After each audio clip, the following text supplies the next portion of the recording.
प्रश्न सटीक, सफा जवाब, एउटा सिधापनको खोज, सीधा कुरा।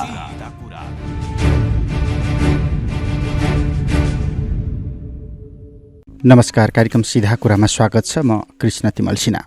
क्यापिटल एफएम 92.4 मेगाहर्ज काठमाडौँ, पूर्वी नेपालमा रेडियो सारङ्गी 101.3 मेगाहर्ज मोरङ, पश्चिम नेपालमा रेडियो सारङ्गी 93.8 मेगाहर्ज पोखरा लगायत देशका विभिन्न एफएम स्टेशनबाट एकैसाथ प्रसारण भइरहेको सीधा कुरा तपाईँ www.cfmonair.com र www.radiosarangi.com बाट पनि संसारभर एकैसाथ सुनिरहनु भएको छ। श्रोता, विश्वव्यापी महामारी मानव सभ्यताका लागि चुनौती, औषधि विज्ञानका लागि चुनौती र सम्पूर्ण वैभवशाली राष्ट्रका लागि चुनौती बनिराखेको कोरोना भाइरस कोभिड-19 को महामारी र यही महामारीसँग जोडिएका विविध आयामहरू हामी लगातार जोड्दै आएका छौँ, किनकि यो विश्वव्यापी महामारीभन्दा बाहेकको विषयवस्तु यति बेला हाम्रो सभ्यताका अघिल्तिर देखिराखेको छैन। मात्र कोभिड-19ले कतिजनाको ज्यान लियो, कोभिड-19बाट कतिवटा राष्ट्र मुक्त भए, कतिवटा राष्ट्र अब यसबाट प्रभावित भइराखेका छन्, कति बिरामी छन्, कति निको भएर घर फर्किए, औषधि विज्ञानले औषधि पत्ता लगायो लगाएन, अथवा यो कोभिड-19सँग यो महामारीसँग जुझ्नका लागि सतर्कता के कस्तो अपनाइएको छ लगायतका आयामहरू हामी यसमा जोड्छौँ र यो जोड्नुभन्दा बाहेकको विषयवस्तु पनि हामीसँग छैन। आज हामीसँग समग्रतामा यही कोभिड-19 को महामारीकै बिचमा नेपाल रेड क्रस सोसाइटीले के तयारी गरिराखेका छ, यदि यो महामारी यही रूपमा जसरी हामीले अहिले विश्वका बाँकी मुलुकमा देखिराखेका छौँ, यही छिमेकी मुलुक भारतमा पनि 9,000 भन्दा बढी प्रभावित भेटिसकेको अवस्था छ, महामारीको रूप लियो भनेदेखि हामी के गर्न सक्छौँ? किनकि भन्छौँ मानवीय सेवा र आपतकालीन ट्रमा प्रणाली व्यवस्थापनका लागि र त्यसमा नागरिकको पहुँच विस्तारका लागि नेपाल रेड क्रस सोसाइटी सबैभन्दा ठुलो सञ्जाल भएको एउटा सामाजिक संस्था हो, जसमा 74 जिल्लामा शाखा, 77वटै जिल्लामा काम गर्ने निकायहरू क्रियाशील रहेको अवस्थामा आज हामीसँग नेपाल रेड क्रस सोसाइटीका कार्यकारी निर्देशक उमेश ढकाल संवादमा हुनुहुन्छ। उमेश ढकालज्यू, स्वागत छ यहाँलाई। हजुर, धन्यवाद, नमस्कार। यो विपत्तिको बेलामा रेड क्रस सोसाइटीले के गर्न सक्छ, रेड क्रस सोसाइटीको भूमिका कस्तो हुन्छ भन्ने एउटा आम जिज्ञासा, किनकि बाढी, पहिरो, भूकम्प लगायतका ती महामारी र ती विपत्तिका बेलामा देखियो रेड क्रस, तर यो अलि फरक खालको महामारी, तर नदेखिएको महामारी सामना गर्नुपर्छ कि भन्ने एउटा त्रासदीपूर्ण बिचमा आइराखेको महामारी, रेड क्रसको भूमिका के हुन्छ यस्तो समयमा? यहाँको प्रश्नको निम्ति धेरै धेरै धन्यवाद र यो अवसरका लागि पनि। वास्तवमा अब हामीले आज यो कोरोना देखिएको 102औं दिन जस्तो लाग्छ, त्यो दिनमा चाहिँ हामी यहाँ छलफल गर्दैछौँ र हामीले अलिकति यो घटनाक्रमलाई हेर्दै आयौँ भने अब डिसेम्बरको 31मा अब दिउँसो 1:38मा चाहिँ चाइनाको एउटा वेबसाइटले चाहिँ नौलो किसिमको रोग देखा पर्यो भनेर चाहिँ पहिलोचोटि पब्लिस गर्यो र यो चाहिँ नयाँ प्रजातिको कोरोना भाइरस हो भनेर चाहिँ प्रमाणित हुनको निम्ति चाहिँ जनवरी 9सम्म समय लाग्यो र पहिलो मृत्यु पनि त्यही बेलामा भयो। र त्यसपछिको घटनाक्रमहरू जसरी चाहिँ यो विश्वव्यापी रूपमा फैलियो र हिजोको दिनसम्म आइपुग्दाखेरि चाहिँ 200 देशमा यो फैलिसकेको अवस्था छ। झन्डै 1,08,000 भन्दा बढीले ज्यान गुमाइसकेको स्थिति छ र हाम्रो जेनेरेसनले भोगेको सबभन्दा ठुलो चाहिँ महामारी यही नै हो। र अघि नै यहाँले पनि उल्लेख गर्नुभयो, अब अरू किसिमको चाहिँ विपत्तिमा त रेड क्रस देखिएको छ, यस्तो अवस्थामा चाहिँ के कसरी काम गरिरहेको छ भन्ने जुन प्रश्न छ, वास्तवमा सुरुको अवस्थादेखि नै हामीले घटनाक्रमलाई हेर्दै र रेड क्रसको सञ्जाललाई प्रयोग गर्दै सक्दो कामहरू सुरु गऱ्यौँ। र त्यो सुरुको अवस्था भनेको चाहिँ अब मानव जगतकै निम्ति नौलो किसिमको रोग थियो, मृत्यु एकदमै व्यापक रूपमा बढ्दै गएको स्थिति थियो, विश्वव्यापी रूपमा फैलेको स्थितिमा सुरुको अवस्थामा चाहिँ हामीले घटनाक्रमलाई निहाल्दै विशेष गरी यो कोरोना भाइरस सम्बन्धी चाहिँ अवेरनेस जेनेरेट गर्ने, एजुकेट गर्ने हाम्रो आफ्नो रेडियो कार्यक्रमहरू छ, रेडियो कार्यक्रमको मार्फतबाट, हाम्रो सामाजिक सञ्जालको मार्फतबाट हाम्रा स्वयंसेवकहरूलाई चाहिँ स्कुलमा घर घरमा चाहिँ परिचालन गरेर हामीले एक किसिमको चाहिँ कोरोना भाइरसबारे चाहिँ जानकारी गराउने कामहरू गऱ्यौँ। त्यसपछि अलिकति अब यो साबुन पानीले हात धुने कुराहरू सिकाउने, त्यसलाई प्रवर्धन गर्ने कामहरू पनि गऱ्यौँ। र विशेष गरी हाम्रो अझ बढी सक्रियता चाहिँ जुन चाइनाको चाहिँ वुहानबाट जहाजमा चार्टर गरेर नेपाली विद्यार्थीहरूलाई फिर्ता ल्याउने बेलामा अझ हामी बढी सक्रिय रूपमा संलग्न हुन थाल्यौँ एकदम एक्सनकै रूपमा। त्यो कसरी भन्दाखेरि अब उहाँहरूलाई चाहिँ इभ्याकुएट गरेर नेपाल ल्याउने सन्दर्भमा क्वारेन्टाइन जुन भक्तपुरको खरिपाटीमा निर्माण गरियो, त्यो क्वारेन्टाइन निर्माण गरेको स्थल वरिपरि हामीले चाहिँ हाम्रा भोलिन्टियरहरूलाई मोबिलाइज गरेर हाउस होल्ड लेभलमै भिजिट गरेर कोरोनाको बारेमा चाहिँ जानकारी गराउने, उहाँहरूलाई चाहिँ त्यसको बारेमा चाहिँ सकारात्मक सन्देशहरू दिने कामहरू सुरुवात गऱ्यौँ। र त्यसपछि जब क्वारेन्टाइन स्थापना भयो, क्वारेन्टाइन स्थापना हुने बित्तिकै हामीले चाहिँ क्वारेन्टाइन स्थलको मूल गेटमा नै एउटा हेल्प डेस्क राख्यौँ। त्यहाँ हामीले हाम्रो स्वयंसेवकहरूलाई परिचालन गरेर उहाँहरू मार्फत चाहिँ यो सम्बन्धी जानकारी दिने र कसैलाई आवश्यक सहयोग परे सहयोग दिने कामहरू पनि गऱ्यौँ। त्यसपछि अब हामीले चाहिँ विगतमा यो रेड क्रस इमर्जेन्सी क्लिनिक भन्ने एउटा परियोजना सञ्चालन गरेका थियौँ र यस्तो इमर्जेन्सीको बेलामा चाहिँ जनशक्तिलाई चाहिँ परिचालन गर्न सक्ने तालिमहरू प्रदान गरेका थियौँ र त्यसै अन्तर्गत हामीले रेड क्रस इमर्जेन्सी क्लिनिक जुन सरकारसँग पनि समन्वय गरेर अन्य निकायहरूको जनशक्तिलाई पनि तालिम दिएर तयार गरेका थियौँ।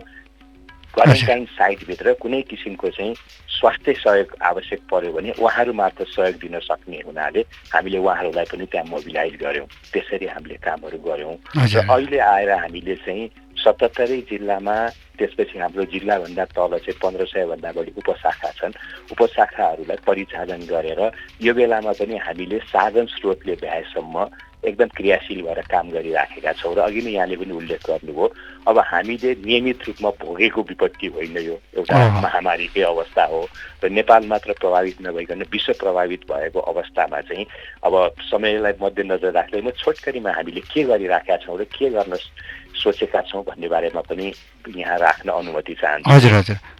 अब जस्तो तपाईँहरूको होइन, त्यो त तपाईँहरूको योजना त छँदैछ। हामी चाहिँ सामान्य त बुझ्दाखेरि के छ भने रेड क्रसले के गर्छ भन्दा विपत्तिको बेलामा उद्धार गर्छ, राहत दिन्छ र रेड क्रसमा गइयो भने रगत पाइन्छ होइन, यही यस्तै खालको। र रेड क्रसले वर्षमा औसत 25 लाख भन्दा माथिका नागरिकलाई कुनै न कुनै रूपमा सेवामा पहुँचमा जोडिराखेको छ भन्ने बुझ्छौँ। तर यो समयमा चाहिँ के गर्नुपर्ने रहेछ, हामीले त केही न केही सिक्यौँ होला अथवा के गरिराखेका छौँ भन्ने नि अब तपाईँहरूको योजना चाहिँ सुनाउँ न।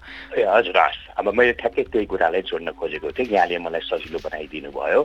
अब विशेष गरी हामीले चाहिँ अब यो सबै घटनाक्रमहरूलाई चाहिँ हेर्दै र हाम्रो सक्रियतालाई चाहिँ बढाउँदै लगेको अवस्था छ। त्यसको लागि हामीले चाहिँ अन्तर्राष्ट्रिय रूपमा पनि रेड क्रसको अभियानबाट चाहिँ प्राप्त निर्देशन, उहाँहरूबाट प्राप्त सहयोगलाई परिचालन गर्दै काम गरिरहेको अवस्था छ भने नेपालकै सन्दर्भमा हामीले चाहिँ विशेष गरी एकदमै म्यासिभ रूपमा चाहिँ जनचेतना जगाउने, हाम्रो चाहिँ स्वयंसेवकहरूलाई परिचालन गर्ने, अब यो हात धुने चाहिँ कामलाई प्रवर्धन गर्ने आदि इत्यादि काम एकातर्फ गरेका छौँ भने अब यहाँकै प्रश्नको सन्दर्भमा जोड राखेर चाहिँ अब अरू किसिमको विगतको बेलामा हामीले गर्ने काम त छँदैछ र विशेष गरी अब सरकारको तर्फबाट चाहिँ लकडाउनको घोषणा भइसकेको अवस्थामा र अत्यावश्यकीय सेवामा चाहिँ कमी नहोस् भन्ने जुन चाहिँ प्रयास भइराखेको छ, हामीले पनि अहिले चाहिँ मुख्य रूपमा त्यसैलाई मध्यनजर राखेर कामहरू गरिराखेका छौँ।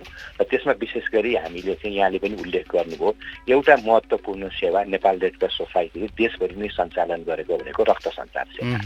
यस्तो अवस्थामा पनि कसैले चाहिँ रगतको अभावले चाहिँ ज्यान गुमाउन नपरोस् भनेर हामीले चाहिँ अब WHO को गाइडलाइनको आधारमा राष्ट्रिय जनस्वास्थ्य प्रयोगशालासँगको समन्वयमा यस्तो बेलामा हामीले रक्त सञ्चार सेवालाई कसरी सञ्चालन गर्न सक्छौँ भनेर एउटा प्रोटोकललाई तयार पार्यौँ र त्यो प्रोटोकलको आधारमा आजको दिनमा पनि हामीले नियमित रूपमा चाहिँ रक्त सङ्कलन गरिराखेका छौँ।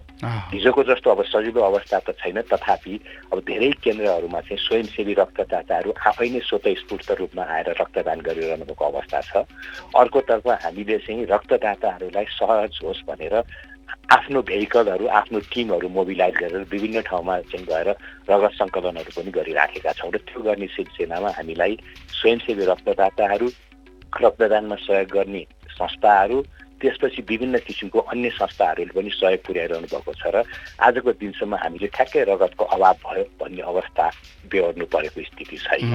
र त्यसमा चाहिँ अब केन्द्र लगायत चाहिँ हाम्रा चाहिँ क्षेत्रीय रक्त सञ्चार केन्द्र, जिल्ला सबैजना उत्तिकै रूपमा सक्रिय हुनुहुन्छ र हामीले यसलाई उच्च प्राथमिकताका साथ अगाडि बढाइराखेको सन्दर्भ छ। यो चाहिँ हामी के घर दैलोमा गएर सङ्कलन गर्छौँ, टोलटोलमा गएर सङ्कलन गर्छौँ अथवा हामीले गरिराखेका छौँ, छ। हामीले टोलमा चाहिँ अब घर घरमा रक्त सङ्कलन भन्ने एउटा नारा नै पनि ल्याउनु भएको छ केही सङ्घ संस्थाहरूले र हामी चाहिँ विशेष गरी चाहिँ अब डोनरहरू जहाँ उपलब्ध हुनुहुन्छ त्यहाँ गएर अब सम्भव भएसम्म हामीले हाम्रो ठुलो एउटा भ्यान छ, भ्यानभित्र पनि सङ्कलन गर्छौँ र त्यो अर्को चाहिँ सङ्कलन गर्ने ठाउँलाई चाहिँ डिसइन्फेक्ट गरेर प्रोटोकलले चाहिँ हामीले जे कुरा गर्नु भनेको छ त्यसमा केन्द्रित भएर हामीले चाहिँ सङ्कलन गर्ने गरेका छौँ र नियमित रूपमा सङ्कलन भइराखेको छ र अझ अहिले त हामीलाई अलिकति समस्या पनि पर्न लागेको छ। त्यो भनेको सकारात्मक रूपमा यति धेरै उत्साहित भएर चाहिँ रक्तदाताहरू रगतदान गर्न चाहिँ अगाडि आउनुभएको छ।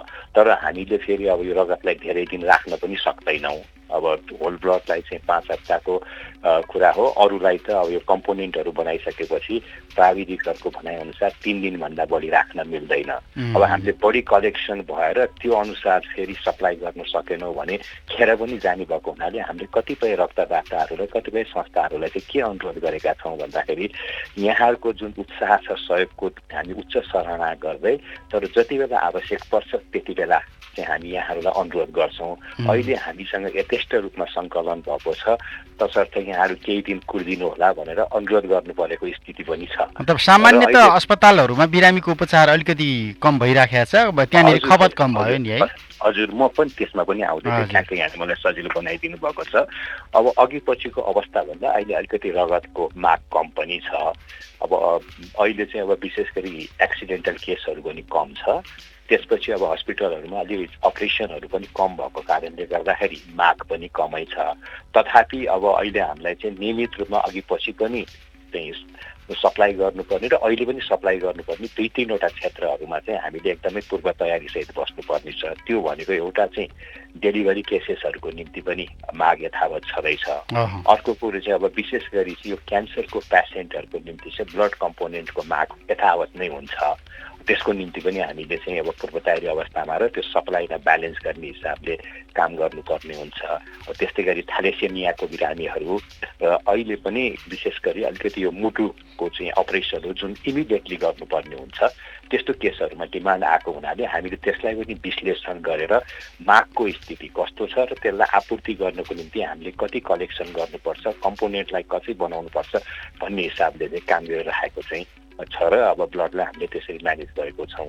र अर्को हजुरको चाहिँ एकदमै महत्त्वपूर्ण अत्यावश्यकीय सेवा भनेको चाहिँ एम्बुलेन्स सेवा र अब हाम्रो चाहिँ अब देशव्यापी रूपमा चाहिँ एम्बुलेन्सको सबभन्दा ठुलो नेटवर्क छ र हामीले अहिले चाहिँ अत्यावश्यक सेवाको रूपमा यसलाई लिएर एम्बुलेन्सहरूलाई चाहिँ अब कोरोना फ्रेन्डली बनाउनको निम्ति कम्पार्टमेन्ट पनि बनाउने, ड्राइभरको कम्पार्टमेन्ट र पेसेन्ट पार्टी र पेसेन्ट बस्ने कम्पार्टमेन्टलाई छुट्याएर अब एम्बुलेन्स सञ्चालन गर्ने बेलामा सुरक्षाको उपायहरू अवलम्बन गरेर देशव्यापी रूपमा चाहिँ 230वटा भन्दा बढी चाहिँ हाम्रो एम्बुलेन्सहरू सञ्चालनमा छन्। एम्बुलेन्स सेवालाई पनि हामीले निरन्तरता दिइराखेको अवस्था छ अत्यावश्यक सेवाको सन्दर्भमा।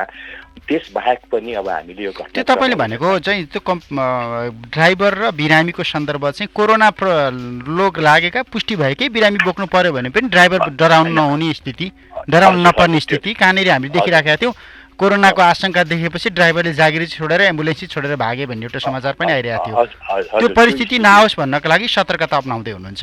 सतर्कता अपनाउँदैछौँ र त्यो कार्यको निम्ति हामीलाई चाहिँ अब नेपाल सरकार लगायत अन्य संस्थाहरूले पनि सहयोग गर्नुभएको छ र अब कतिपय ठाउँमा त त्यो एम्बुलेन्स सञ्चालन गर्ने समन्वयको लागि नै नेपाल रेड क्रसलाई जिम्मेवारी दिएको अवस्था पनि छ। तसर्थ हामीले चाहिँ अब यो घटनाक्रम विकास हुँदै गएपछि अब पहिला अनुभव गरेको विषय थिएन, यो पहिला हामी संलग्न भएको विषय पनि नभएको हुनाले अब क्रमशः त्यस अनुसार चाहिँ आफूलाई पनि एडाप्ट गर्दै लगिराखेको छौँ र त्यतातर्फ पनि काम गरिरहेको सन्दर्भ छ। अनि अर्को क्षेत्रमा अहिले हामीले अलिकति महत्त्वका साथ संलग्न भएको भनेको चाहिँ क्वारेन्टाइन साइटमा होइन। अब जहाँ जहाँ क्वारेन्टाइनहरू स्थापना भएको छ त्यो क्वारेन्टाइन साइटमा चाहिँ हामीले स्थानीय सरकार, स्थानीय डिस्ट्रिक्ट डिजास्टर म्यानेजमेन्ट कमिटी लगायत अन्य सरकारवालाहरूसँग एकदमै समन्वयात्मक रूपमा कामहरू गरिराखेको छौँ र विशेष गरी ती ठाउँहरूमा चाहिँ हामीले आफ्नो तर्फबाट सक्दो केही भौतिक सहयोगहरू पनि गरेका छौँ।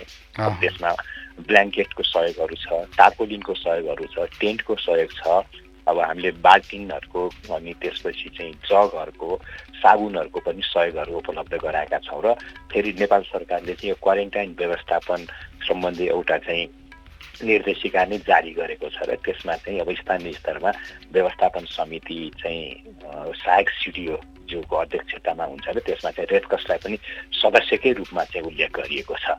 तसर्थ हामी चाहिँ त्यो समितिसँग चाहिँ एकदमै संलग्न भएर क्वारेन्टाइनमा चाहिँ मोनिटरिङ गर्ने कुराहरू, क्वारेन्टाइनमा सहयोग गर्ने कुराहरू, भौतिक सामग्रीहरू उपलब्ध गराउने कुराहरू, आवश्यक सूचना दिने कुराहरूमा पनि संलग्न छौँ।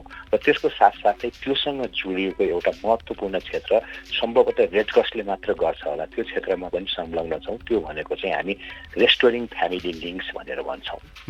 र यो विपदको कारणले अथवा महामारीको कारणले कुनै पनि परिवारहरूको बिचमा चाहिँ सम्पर्क स्थापना हुन सकेको छैन भने हामीले चाहिँ सम्पर्क स्थापना गर्नको निम्ति सहयोग गर्छौँ। त्यो भन्दै गर्दाखेरि त सीमा क्षेत्रमा अथवा यी हामी पनि देखिराखेका छौँ काठमाडौँबाट अलपत्र परेका मजदुरहरू कैलालीका लागि पैदल यात्रा हिँडेर गइराखेका छन्, बर्दियाका लागि पैदल यात्रा हिँडेर गइराखेका छन् भनेर त्यो एउटा भावुक दृश्य हामीले बिचमा देखिराखेका छौँ। अब त्यस्ता व्यक्तिहरूको उद्धारका लागि, उनीहरूको व्यवस्थापनको लागि हाम्रो भूमिका के हुँदैन? त्यस्तोको निम्ति चाहिँ अब यो त अब अलिकति राज्यले नै लिएर गर्नुपर्ने कुराहरू, तर उहाँहरू यात्राको क्रममा कुनै ठाउँमा पुग्दाखेरि हाम्रा जिल्ला शाखाहरूले उहाँहरूलाई अब खानको लागि समस्या छ भने खाना खुवाउने र अब सम्भव भएसम्मको चाहिँ सामान्य अरू सहयोग गर्ने कामहरू चाहिँ गरिराख्नु भएको छ। तर त्यसको पुरै रूपमा चाहिँ अब यो उहाँहरूको यात्रासँग सम्बन्धित कुरो हो, तर मैले भन्न खोजेको चाहिँ सम्बन्धै नै स्थापना गर्ने चाहिँ विषयसँग सम्बन्धित भयो। कतिपय अवस्थामा उहाँहरूले चाहिँ अब परिवारसँग चाहिँ सम्पर्क गर्न नसकेको स्थितिमा चाहिँ हामीसँग पहिले नै तालिम प्राप्त हामी आरएफएल भोलिन्टियर भन्छौँ, रेस्टोरिङ फ्यामिली लिङ्क्स भोलिन्टियर, त्यस्ता भोलिन्टियरहरूलाई चाहिँ मोबिलाइज गरेर उहाँहरूसँग सम्पर्क स्थापना गराइदिने कामहरू पनि गर्छौँ। र एउटा चाहिँ अब अहिलेको चाहिँ रिसेन्ट एक्जाम्पल के छ भने कुनै ठाउँमा क्वारेन्टाइनमा बसेको चाहिँ उताबाट आउनुभएका हाम्रो दाजुभाइ दिदीबहिनीहरूले चाहिँ आफ्नो मोबाइलमा चाहिँ ब्यालेन्स नभएको कारणले गर्दाखेरि र भित्र त्यो सम्भावना नभएको कारणले चाहिँ परिवारसँग सम्पर्क स्थापना गर्न नसकेको बेलामा चाहिँ हाम्रा भोलिन्टियरहरूले उहाँहरूलाई चाहिँ 20 रुपियाँ भए पनि कम्तीमा सम्पर्क स्थापना गर्न सकियोस् भनेर ट्रान्सफर गरिदिनु भयो, उहाँहरूले सम्पर्क स्थापना गर्न सक्नु। यो त एउटा इक्जाम्पल मात्र हो। अन्य विधिबाट पनि हाम्रो चाहिँ अब भोलिन्टियरहरू घरमै पुगेर पनि सम्पर्क स्थापना गरिदिनुहुन्छ, त्यो काममा पनि हामी संलग्न छौँ। र अर्को चाहिँ अघि नै एम्बुलेन्स अत्यावश्यक सेवा पनि हो, तर एम्बुलेन्समा सेवा दिने हाम्रा ड्राइभरहरू पनि सुरक्षित हुनुपर्छ। अब इन्फेक्सन कन्ट्रोलको बारेमा उहाँहरूले जान्नुपर्छ भनेर हामीले चाहिँ यो इन्फेक्सन प्रिभेन्सन एन्ड कन्ट्रोलको लागि एउटा चाहिँ निर्देशिका नै तयार पारेर अहिले चाहिँ हामीले एम्बुलेन्स ड्राइभरहरूलाई अब भौतिक रूपमा त अहिले तालिम दिन सम्भव छैन, स्काइपको माध्यम अथवा चाहिँ टेलिफोनको माध्यमबाट चाहिँ हामीले हाम्रो चालक साथीहरूलाई चाहिँ इन्फेक्सन प्रिभेन्सन एन्ड कन्ट्रोल सम्बन्धीको चाहिँ तालिमहरू पनि दिइराखेका छौँ र 130 जना जतिलाई चाहिँ हामीले त्यसरी तालिम पनि दिइराखेको अवस्था छ, ताकि उहाँहरू आफू पनि सुरक्षित हुनु पर्यो। मुख्य कुरा त सेफ्टी फर्स्ट नै हो, सुरक्षित हुनु पर्यो होइन। दोस्रो कुरा चाहिँ अब सेवालाई निरन्तर रूपमा चाहिँ सञ्चालन गर्नु पर्यो, त्यसको निम्ति त्यो कामहरू पनि गरिराखेका छौँ। र अहिले अर्को एउटा समस्या भनेको चाहिँ यो लामो समयसम्म चाहिँ लकडाउनहरू लम्बिँदाखेरि अब सामानहरूको कहिलेकाहीँ अभाव भएको अवस्थामा केही मानसिक समस्याहरू पनि देखिन सक्ने भएको हुनाले हामीले यो साइकोसोसियल सपोर्टको चाहिँ एउटा टिम नै बनाएर चाहिँ उहाँहरू मार्फत पनि एम्बुलेन्सको ड्राइभरहरूलाई चाहिँ यो साइकोसोसियल फर्स्ट एडको तालिमहरू दिने यही टेलिफोनको माध्यमबाट, स्काइपको माध्यमबाट, भर्चुअल उपायहरू जे जे सम्भव हुन्छ त्यो माध्यमबाट चाहिँ दिने कामहरू पनि गरिराखेका छौँ। र विशेष गरी चाहिँ अब हामीले आफ्नो सेवालाई चाहिँ 2 पार्टमा विभाजन गरेको, एउटा प्रत्यक्ष रूपमा सर्भिस डेलिभरीको पार्टमा, जस्तो अहिले मैले उल्लेख गरेको सन्दर्भहरू भनेको ब्लडको कुरा भयो, एम्बुलेन्स सर्भिस भयो, साइकोसोसियल सपोर्टको कुराहरू भयो, इन्फेक्सन प्रिभेन्सन एन्ड कन्ट्रोलको कुराहरू भयो, क्वारेन्टाइनमै गएर प्रत्यक्ष रूपमा सपोर्ट गर्ने कुराहरू भयो, यो सर्भिसको पार्टमा भयो। त्यसको साथसाथै अब हाम्रा भोलिन्टियरहरू चाहिँ गाउँ गाउँमा पुगेर अहिले माइकिङ गर्नुहुन्छ। उहाँहरूले चाहिँ यो चाहिँ कोरोनाबाट चाहिँ बस्ने उपायहरू के हो, हामीले आफ्नो बिहेभियरहरू चाहिँ कस्तो गर्नुपर्छ भनेर चाहिँ अहिले पनि हाम्रो 100औं भोलिन्टियरहरू चाहिँ समुदायसम्म पुगेर माइकिङ गर्ने, हात धुन सिकाउने, अरू किसिमको चाहिँ पर्चा पाम्पलेट माध्यमबाट चाहिँ उहाँहरूलाई जानकारी दिने काम पनि गर्नुहुन्छ। अर्को अब हामीले आफैले रेडियो कार्यक्रम सञ्चालन गर्छौँ र हामीले एपिसोडहरू पनि यो कोरोनासँगै सम्बन्धित गरेर नियमित रूपमा चाहिँ बजाइरहेको छ। र अर्को चाहिँ अब नेपाल रेड क्रसले एउटा छुट्टै हटलाइन पनि सञ्चालन गर्छ 1130। र अहिले हामीले चाहिँ यसलाई चाहिँ बढीभन्दा बढी चाहिँ कोरोनासँगै सम्बन्धित गरेर डेडिकेटेड रूपमा चाहिँ सञ्चालन गरिरहेका छौँ र हामीले 100औं कल त्यहाँ पनि पाउँछौँ र हाम्रो हटलाइन मार्फत पनि जानकारी दिने कामहरू गरिरहेका छौँ। र अब यी सबै कुराहरूको अनुभवको आधारमा अब हामीले भविष्यमा के गर्ने त भनेर एउटा चाहिँ खाका पनि तयार गरेका छौँ। अब होइन, अब अघि नै यहाँको प्रश्न पनि त्यतैतिर केन्द्रित थियो। विशेष गरी अब अहिले हामीले चाहिँ यो प्रिभेन्सन कन्ट्रोलको क्षेत्रमा काम गरेका छौँ र सम्भव भएको चाहिँ रेस्पोन्समा पनि काम गरेका छौँ। अब भविष्यमा पनि हामीले चाहिँ 4-5वटा क्षेत्रहरूमा चाहिँ निरन्तर रूपमा काम गर्नुपर्छ र यो विश्वव्यापी रूपमा फैलेको महामारी भएको कारणले गर्दाखेरि हामीले नेपालभरि आफ्नो साधन स्रोत र क्षमताले भ्याएसम्म काम गर्नुपर्छ र यो सबै काम गर्ने सिलसिलामा हामी मानवीय सेवाको क्षेत्रमा सरकारको एउटा सहयोगी अङ्ग भएको कारणले गर्दाखेरि नेपाल सरकारले गरेका निर्णयहरू, स्थानीय तहमा भएका निर्णयहरू, अन्तर्राष्ट्रिय रूपमा रेडक्रस अभियानबाट प्राप्त मार्गनिर्देशनहरूलाई मध्यनजर राखेर हामीले कामहरू गरिरहेका छौँ। र त्यसमा चाहिँ हामी आगामी दिनमा हाम्रो योजना भनेको चाहिँ अब यो हाम्रो एम्बुलेन्स सर्भिसलाई निरन्तरता दिनु पर्यो, व्यवस्थित गर्नु पर्यो, थप सुरक्षित बनाउनु पर्यो, रक्त सञ्चार सेवालाई निरन्तर दिनु पर्यो, त्यसलाई चाहिँ मेन्टेन गर्नु पर्यो। अर्को खानेपानी सरसफाइ स्वास्थ्यको क्षेत्रमा प्रवर्धनात्मक कामहरू गर्नु पर्यो। अब कतिपय ठाउँमा चाहिँ हामीले ह्यान्ड वासिङलाई चाहिँ प्रवर्धन गर्ने कुराहरूलाई चाहिँ सेवाकै रूपमा चाहिँ त्यहाँ उपलब्ध गराएर गर्नुपर्ने किसिमको योजनाका कुराहरू पनि छन्। र अहिले अब विभिन्न चाहिँ माध्यममा आइरहेका कुराहरू हामीले पनि अनुभव गरेको कुरा अलिकति यो संरक्षण लैङ्गिक हिंसाका कुराहरू पनि छ। त्यस कारण चाहिँ हामीले प्रोटेक्सन जेन्डर र इन्क्लुजनको क्षेत्रलाई पनि एकदमै ध्यान केन्द्रित गरेर गर्नुपर्ने। र अर्को कुरो चाहिँ अब नेपाल चाहिँ विपदको हिसाबले अत्यन्तै जोखिम मुलुक हो, हामी सबैलाई थाहा छँदैछ। सबै खालको विपदको कुरा गरौँ, अब यो मात्र गर्नु पर्यो। त्यही भएर हामीले चाहिँ अर्को एउटा महत्त्वपूर्ण क्षेत्र भनेको चाहिँ आगामी दिनमा चाहिँ हुन सक्ने विपद, विशेष गरी बाढी पहिरोको मौसम आउँदैछ, त्यो बेलालाई पनि हामीले कुनै न कुनै हिसाबले चाहिँ तयार भएर बस्नुपर्छ। हाम्रा जनशक्तिहरू तयारी अवस्थामा रहनुपर्छ, हाम्रा सामग्रीहरू तयारी अवस्थामा रहनुपर्छ भनेर त्यतातर्फ पनि ध्यान दिएर चाहिँ कामहरू गरिरहेका छौँ। र त्यो गर्ने सिलसिलामा हामीले देशव्यापी रूपमा नै हाम्रा भोलिन्टियर, हाम्रा अन्य किसिमको जनशक्ति र अन्तर्राष्ट्रिय स्रोतलाई पनि परिचालन गरेर काम गर्नको निम्ति योजनाहरू बनाइराखेको अहिलेको अवस्था छ। र त्यो सिलसिलामा म एउटा यहाँलाई सानो कुरा पनि यहाँ उल्लेख गर्न चाहेँ। अब रेडक्रस अभियान भनेको 3वटा अङ्ग मिलेर बन्छ। हामी जस्तो राष्ट्रिय सोसाइटी 192 देशमा छ, अनि त्यसको एउटा चाहिँ महासङ्घ छ, रेडक्रसको अन्तर्राष्ट्रिय महासङ्घ IFRC भनेर भनिन्छ, अनि अर्को international committee of the red cross छ। यो विश्वव्यापी रूपमा नै यो अभियान चाहिँ समुदायसम्म पुगेर क्रियाशील छ। र त्यसमा पनि विशेष गरी यो कोभिडलाई रेस्पोन्स गर्नको निम्ति चाहिँ अन्तर्राष्ट्रिय रूपमा चाहिँ ICRC र IFRC मिलेर चाहिँ अपिल पनि गरिएको छ सहयोगको निम्ति 800 मिलियनको लागि। र त्यसबाट चाहिँ अब विभिन्न देशहरूले चाहिँ आएको स्रोतको आधारमा केही सहयोग पनि पाउने गर्छन् र हामीले पनि त्यसको केही सहयोगहरू प्राप्त गरेका छौँ।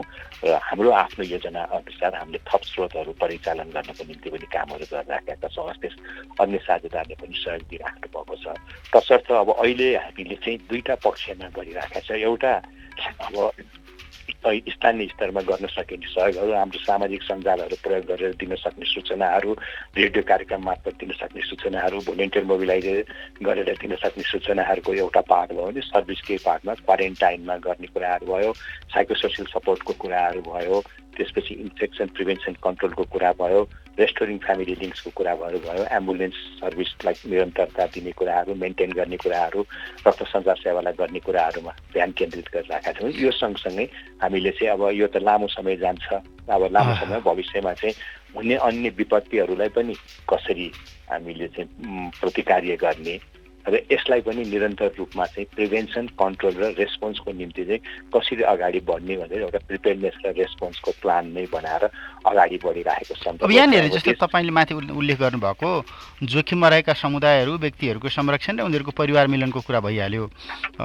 तर यो खानेपानी तथा सरसफाइको क्षेत्रमा त तपाईँहरूको लामो समयदेखिको काम हो नि होइन? अब अहिले विश्वव्यापी रूपमै आह्वान चाहिँ के भयो भने सरसफाइमा ध्यान दिनु पर्यो, साबुन पानीले हात धुनु पर्यो, खानेपानी सफा हुनु पर्यो, परिवेश सफा हुनु पर्यो भन्ने यी कुराहरूमा हामीले जे गरिराखेका थियौँ त्यो पर्याप्त रहेछ कि अझै नपुगेको रहेछ? के अनुभूति भइराखेको छ तपाईँलाई अहिले? होइन, मेरो विचारमा त अब त्यो त पर्याप्त त हुँदैन होइन, त्यसलाई अझ व्यापक बनाएर सबै ठाउँमा पुर्याउनु पर्ने नै छ। त्यही भएर नै हामीले चाहिँ अब खानेपानी तथा सरसफाइको कुरा यहाँले उल्लेख गरिहाल्नुभयो। विगतमा पनि 2 किसिमको त्यस्तो कार्यक्रमहरू सञ्चालन गर्थ्यौँ। एउटा अब बढीभन्दा बढीलाई खानेपानी सरसफाइको चाहिँ सूचना दिने र सेवा दिने हिसाबले चाहिँ परियोजनाहरू नै सञ्चालन गर्थ्यौँ भने पछिल्लो समयमा आएर चाहिँ अब इमर्जेन्सीको बेलामा पनि तत्कालै आवश्यक पर्ने एउटा महत्त्वपूर्ण क्षेत्र भनेको खानेपानी तथा सरसफाइ हो। तसर्थ यो इमर्जेन्सी वास भनेर त्यसमा पनि हामीले चाहिँ आफ्नो क्षमता अभिवृद्धि गर्दै र आवश्यक परेको हुँदा तत्कालै सेवा पनि दिन सक्ने किसिमको चाहिँ एक किसिमको संयन्त्र नै स्थापना गरेर त्यसको लागि चाहिँ किटहरू पनि हामीले तयार गरेर राखेको अवस्था, भूकम्पपछि हामीले त्यसबाट सेवा पनि दियौँ, त्यो छँदै थियो। तर पनि के छ भन्दै अझै पनि अब धेरैको पहुँचमा खानेपानी छैन, धेरैको पहुँचमा शौचालय छैन। त्यसलाई चाहिँ हामीले अब व्यापक रूपमा चाहिँ अगाडि बढाउनु पर्ने आवश्यकता छँदै थियो र विशेष गरी चाहिँ अब यो खुला दिशामुक्त अभियानमा पनि हामी एउटा चाहिँ एकदमै सहकार्यमा अगाडि बढ्यौँ सरकारसँग, त्यसमा पनि कामहरू गऱ्यौँ। तर निश्चित रूपमा त्यही भएर अघि मैले उल्लेख गरेँ आगामी दिनमा पनि हामीले यो कोभिड-19लाई चाहिँ कम्ब्याट गर्ने सन्दर्भमा चाहिँ एउटा महत्त्वपूर्ण क्षेत्रमा संलग्न हुनुपर्ने भनेको चाहिँ खानेपानी तथा सरसफाइको क्षेत्रमा हो। पर्सनल हाइजिनका कुराहरू छन्, त्यसपछि अब डिग्निटीसँग रिलेटेड कुराहरू छन्। कतिपय अवस्थामा हामीले त्यो डिग्निटी किटहरू पनि वितरण गर्ने योजनाहरू राखेका छौँ। र अर्को मुख्य कुरा भनेको चाहिँ अब साबुन पानीले चाहिँ हात धुने कुरालाई चाहिँ अझ व्यापक रूपमा प्रवर्धन गर्नुपर्ने छ। तसर्थ अहिले पनि हामीले चाहिँ क्वारेन्टाइनमा अघि नै पनि मैले उल्लेख गरेँ बाल्टिनहरू, जगहरू, साबुनहरू उपलब्ध गराएको त्यही उद्देश्यको निम्ति अब सहयोग हामीले जति सक्यौँ त्यति गरेका हौँ। र भविष्यमा पनि जुन हाम्रो योजना छ त्यो योजनाको एउटा मुख्य क्षेत्र भनेको यो छ र अब हामीले चाहिँ त्यसमा विशेष गरी व्यापक रूपमा चाहिँ साधन स्रोतले चाहिँ सहयोग गरेसम्म चाहिँ स्कुलहरूमा समुदायहरूमा चाहिँ साबुन पानीले हात धुने बुथहरू पनि राख्नको निम्ति चाहिँ योजनाहरू बनाइराखेका छौँ।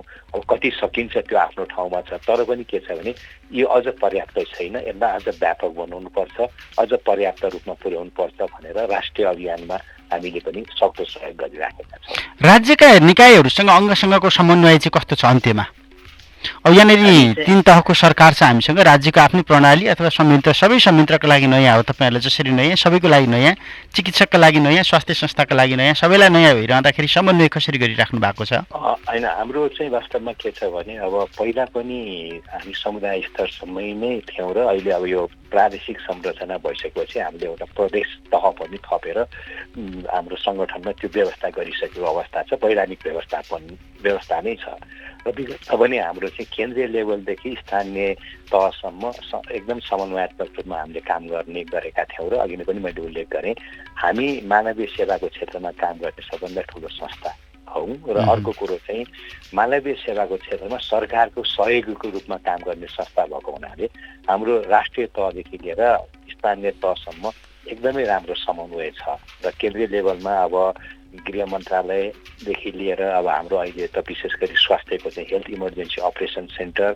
शुक्रराज ट्रपिकल हस्पिटलदेखि लिएर राष्ट्रिय जनस्वास्थ्य प्रयोगशाला, राज्यका चाहिँ महत्त्वपूर्ण सङ्घीय तहका सबैसँग चाहिँ समन्वयात्मक रूपमा कामहरू गरिरहेका छ र उहाँहरूले हामीलाई रिकगनाइज पनि गर्नुभएको छ। त्यस्तै गरी प्रदेश र स्थानीय तहमा पनि हाम्रो संलग्नता छ। त्यही भएर पनि अब अस्ति हामीले शुक्रराज ट्रपिकल हस्पिटलमा पनि उहाँहरूले अनुरोध गर्नुभयो, हामीले हाम्रो रेडक्रस क्लिनिकको चाहिँ इमर्जेन्सी ट्रेनिङ पाएका साथीहरूलाई हेल्प डेस्कमा चाहिँ हामीले डिप्लोय पनि गऱ्यौँ।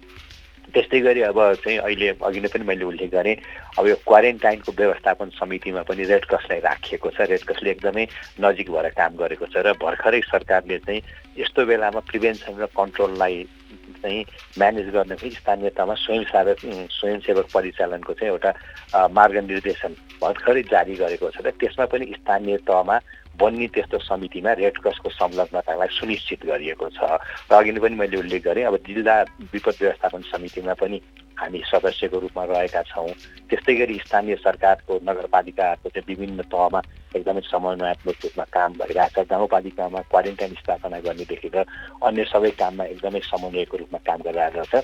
अब हामी एउटा चाहिँ सहयोगको हिसाबमा सरकारको जुन निर्देशन छ, जुन निर्णयहरू छ, त्यसैमा आधारित भएर काम गर्छ भने अर्को कुरो चाहिँ समन्वयको रूपमा अब हाम्रो चाहिँ विगतदेखिको संलग्नता, स्थानीय तहको नेटवर्क, रेड क्रसको आफ्नो चाहिँ जिम्मेवारी काम आदि इत्यादिले गर्दाखेरि समन्वयमा हामीलाई कुनै पनि ठाउँमा त्यस्तो समस्या छैन र हामीले सँगसँगै काम गरेका छौँ। र यो बेलामा त अझ विश्व नै एक भएर चाहिँ काम गर्नुपर्ने अवस्था छ। यो कुनै सरकारको मात्र जिम्मेवारी होइन, कुनै संस्थाको मात्र जिम्मेवारी होइन, यो भनेको एउटा चाहिँ नागरिकको पनि जिम्मेवारी हो, तपाईँ हामी सबै इन्डिभिजुअलको जिम्मेवारी हो। यस्तो बेलामा चाहिँ हामीले चाहिँ सबैले सामूहिक रूपमा हाम्रो आफ्नो चाहिँ साधन स्रोतलाई परिचालन गरेर काम गर्नुपर्ने अवस्था छ। त्यसले गर्दाखेरि तोकिएको संरचना, नतोकिएको संरचना जे जस्तो भए तापनि स्थानीय आवश्यकतालाई हेरेर हाम्रा भोलिन्टियरहरू दिनरात खट्नु भएको छ। उहाँहरूले कतिपय अवस्थामा चाहिँ आफ्नो सुरक्षालाई पनि कम्प्रोमाइज गरेर चाहिँ खटिरहनु भएको छ। अहिले पनि 1000भन्दा बढी चाहिँ भोलिन्टियरहरू खटिरहनु भएको छ। जिल्ला शाखाका चाहिँ पदाधिकारीहरू खटिरहनु भएको छ। सबैले यसलाई चाहिँ एकदमै भावनात्मक रूप, संस्थागत जिम्मेवारी, कर्तव्यको रूपमा लिएर सबै निकायसँग समन्वय गरेर काम गरिरहेको अवस्था छ। र यसमा हामीले सुरुको अवस्थादेखि अब अहिलेको अवस्थामा आउँदासम्म जे जति हाम्रो साधन स्रोतले भएको छ गरिराखेका छौँ र अनुभव गर्दै सिक्दै भविष्यको निम्ति पनि तयारी गर्दैछौँ। हुन्छ, यहाँको यो अभियान सफल रहोस्, सार्थक रहोस्। यहाँको महत्त्वपूर्ण समयको लागि धन्यवाद। यो अवसरको निम्ति यहाँलाई धेरै धेरै धन्यवाद। उमेश ढकाल, नेपाल रेड क्रस सोसाइटीका कार्यकारी निर्देशक। समग्रतामा हामी बुझ्छौँ विपत्तिको बेलामा, त्यसमा पनि प्राकृतिक प्रकोपका समयमा रेड क्रसले धेरै काम गर्छ। रगत नपाएकाहरूका लागि रगत व्यवस्थापनका लागि रेड क्रसको जे देशव्यापी रूपमा जुन सञ्जाल छ, त्यो सञ्जालले महत्त्वपूर्ण काम निर्वाह गरिराखेको छ।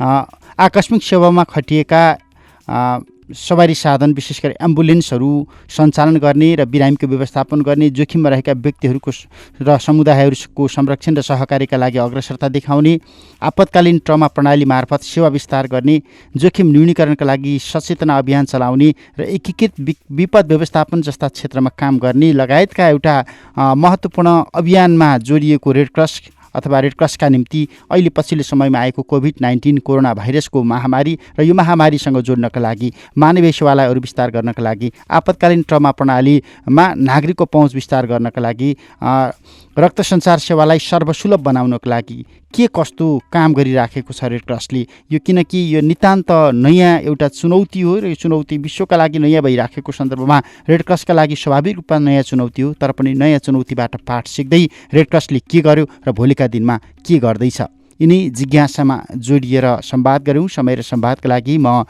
उमेश ढकाल, नेपाल रेड क्रस सोसाइटीका कार्यकारी निर्देशकलाई फेरि पनि धन्यवाद दिन्छु। प्राविधिक मित्र रमेश भण्डारीका साथमा कृष्ण तिमल सिन्हा। सिधा कुराबाट बिदा हुन्छु। नमस्ते।